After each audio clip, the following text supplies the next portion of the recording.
Joining us on the Heister Automotive Group hotline is the Attorney General for North Carolina. He is Josh Stein. And more importantly, he coached an ACC Player of the Year, an NBA player, Moses Wright, back in the day. Josh Stein.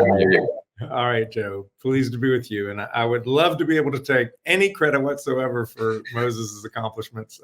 He's an impressive young man. You set the foundation. I'm going to give you credit for that. I love you. You're my favorite guy. All right, so let's talk about the process to you writing a letter about 2 weeks ago in relation to Tez Walker, the NCAA in North Carolina. North Carolina has been part of this process going all the way back to earlier in this year.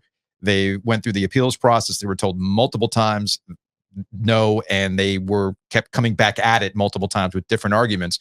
And Joe and I talked about this plenty. We talked to retired North Carolina Supreme Court Judge Bob Orr about this, that at some point, legally, North Carolina has to get involved. Is that where you kind of took the ball and started to run with it with that letter that you wrote? Yeah, either that or I caught the ball and then ran with it. If it's a wide receiver we're talking about. I followed this just as any regular sports fan does. I was excited for the UNC South Carolina game, first game of the season, and then he was denied. And I thought, well, that's odd. Surely this will get fixed because the facts were so much in his favor. He was just being treated unfairly. And then I assumed it would be taken care of on appeal. 2 weeks later, the appeal was denied. And then I had a conversation with Charles Marshall, the general counsel at Chapel Hill, UNC Chapel Hill. And I said, he's being mistreated by the NCAA, this kind of nameless, faceless bureaucracy. Anything that we can do to help? And he said, yes, absolutely. We're looking at all of our legal options. Tez at that point had legal counsel. And so we began having conversations with them about how they were going to approach it. And it just comes down to an institution treating a young person grossly unfairly. And, I have a college kid. I have a college sophomore. I have one who just graduated college. I know what 20-year-olds are like, and they are just trying to figure out their place in this world. And, Tez's place was here in North Carolina playing football, and there was no reason why he should have been denied given the facts. I mean, understand this rule was applied to him retroactively, which is a very unfair legal concept. It means when you put in a new rule, you apply it prospectively for anybody to whom it has not applied. But if you've taken actions before the rule was instituted and you had no way of knowing the rule existed, it's very unfair to apply it to that person. And they did that to him. Of course, he only had ever played at one school, Kent State. He went to NC Central before that, but Central didn't have a football season that year. So he's only ever played at one other school.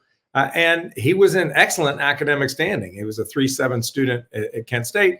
And then when you even look at the rule on its face about why there are exceptions, coming home to a family member who needs you, his grandmother, with whom he's exceptionally close, is not well. And he had mental health struggles about which he was open. And it seemed like a perverse application of the rules.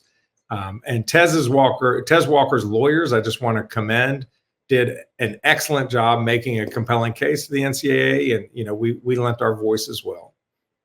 Going forward, does it feel like, because by hiring Charlie Baker the way that the NCAA did, it feels like we're headed for a showdown over all this stuff.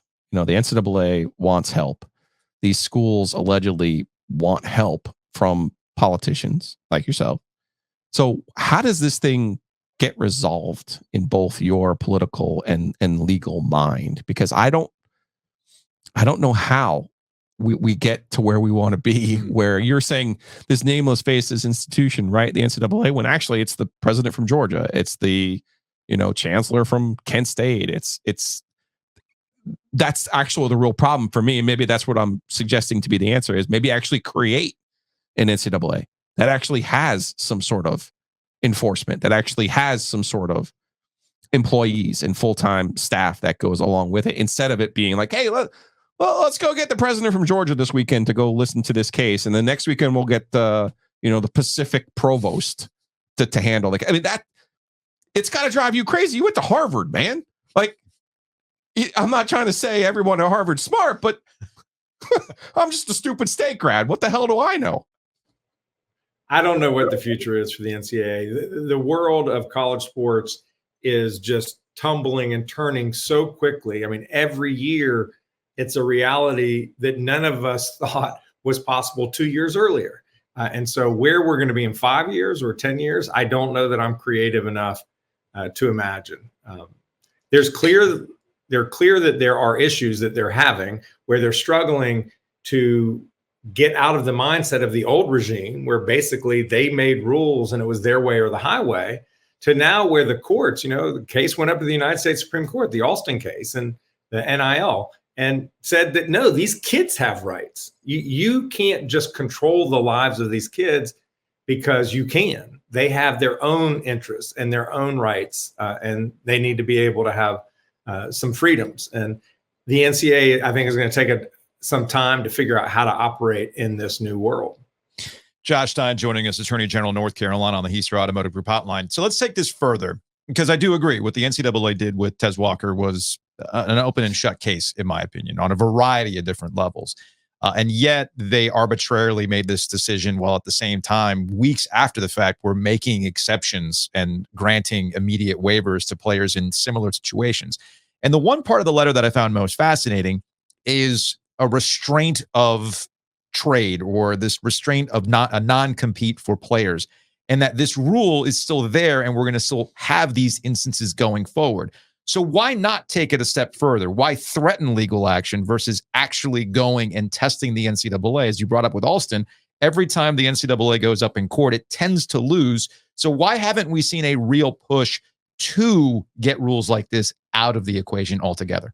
Yeah, I mean, to be clear, nothing final has been determined about what's going to happen on a going forward basis. Okay.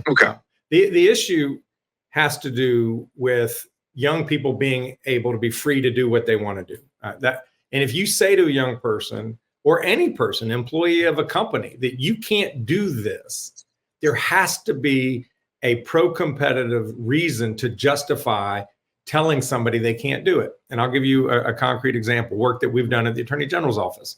There were a lot of fast food restaurants that made their workers, I'm talking about folks earning, 10, 12, 14 bucks an hour, that they could not leave their job to go work at a competitor or another of the same chain across town. It was called a non-compete contract. You see that with very high-priced talent like the school administrators or CEOs, but onto essentially minimum wage fast food workers was absolutely offensive. And there was zero pro-competitive rationale to restrain the laborers' ability to trade their services for compensation. And so we have reached out, we've accomplished a number of settlements with a number of fast food restaurants, striking down those settlements. And that's the exact same concept that we have here with Tez, that they're saying to Tez, you can't change to another school that suits you better, where you want to play football, because we don't want you to. And then they have to have a good reason for it. And one stated reason they have is that it will help students who transfer multiple times better acclimate to a school, either socially or academically. And okay, let's assume that's a good reason. In Tez's case, it has no sense because he had a 3.7 GPA at Kent State. He's doing very well academically at Chapel Hill, and he's from North Carolina. He wanted to come back home. He wanted to be closer to his family. So there's no question about reacclimating to the environment. So the justification had no application to Tez's circumstance. And basically, I think the NCAA could conceivably draft a rule that would have stronger legal foundation as long as it had some contextualization to each kid. Or is there some sort of consideration? You bring up non-compete as somebody who at one point in his career had a non-compete. You get out of those things with consideration. I'm married to a lawyer, so I only have like a very basic knowledge of these types of things. It really is like I'm a caveman lawyer here, which again gets back to my larger question. Why not sue the NCAA? Yeah, I'm married to a lawyer too, so I know what it's like to be educated every day. Like I said, nothing has been decided one way or the other as to that big question. The immediate issue was trying to make sure that they undid their incredibly unfair and wrong-headed decision as related to Tez. Which again, it's probably the answer to the question. Which is what? Why you say why there's no reform? Why do we keep finding ourselves in these individualized cases, right? Professional sports, you have people who enter professional sports and stay in professional sports. In college sports, like Tez Walker, very well might be in the NFL next year. And things are collectively bargained in professional sports. And then all of a sudden it's forgotten. Yeah. Right.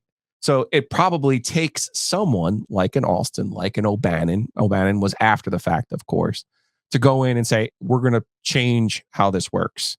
And, you know, if you win an election next year, I hope you tell Charlie Baker to pound salt.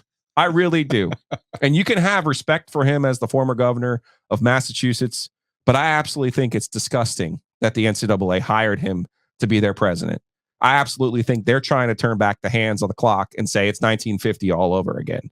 So that's where I come from on this. You know, we could sit here, we can argue about Chandler Zavala, we can argue about any of the cases that the NCAA has had, but ultimately it's going to take someone to stand up and say, what you're doing is wrong.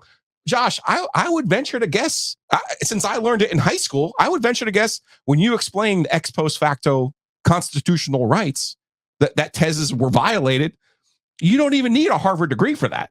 Like, you can't go back and change the rules. This is the Revolutionary War. It was created for that reason. Because if you housed the militia, you weren't allowed to be then. That's why the rule was created. So it's like, why do we do this to ourselves? That's what bothers me. And seriously, I hope if you do win, you tell Charlie Baker, get out of here. I appreciate the advice. I like that. Something tells me that that's not going to show up in the Josh Stein campaign ad. Joe ranting about how going after Charlie Baker, although I don't know, it could be wrong. Hey. You want to get mad? You never know. No, but we live in this world where we're in a transitionary moment. I mean, heck, we just add SMU to the AACC. I mean, just things that if I told you 2 years ago the SMU was going to be an AACC, we would have said that's the most ludicrous thing I've ever heard.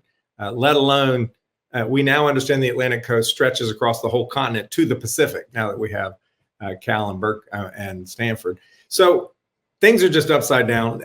NCAA clearly needs reform. It clearly needs to learn how to add value in a new world. And I can see an era. I can see a role for them in a new era where they help to just organize competition and make sure, particularly basketball, the NCAA tournament is so important.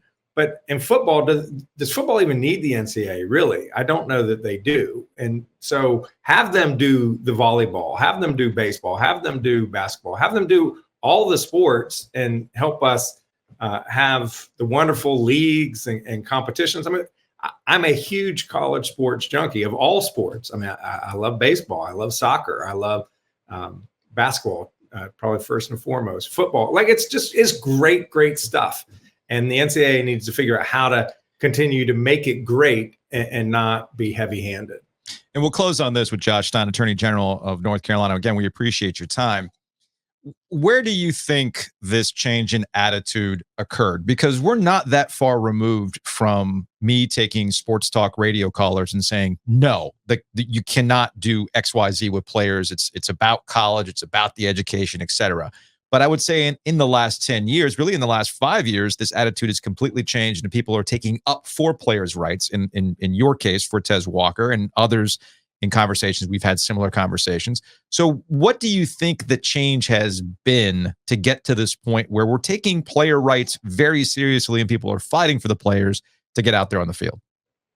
I think it starts with the players. I think they've done a very compelling job of making the argument about how unfair the old system was, that these universities were making millions and millions of dollars using their name and their jersey number, and the kid's getting nothing in return when the kid is adding the value. And of course, the kid's getting something, a good education, a scholarship, room and board, but the disproportionality between what the university was getting off the kid and what the kid was getting from the university was too much to bear. And I think that the student athletes did a very compelling job sort of reorienting all of our perspectives I had the old school perspective too, who just thought, oh, it's about the university and the kids should be all about the university. But, the coaches, they leave in a heartbeat. The athletic directors, they leave in a heartbeat.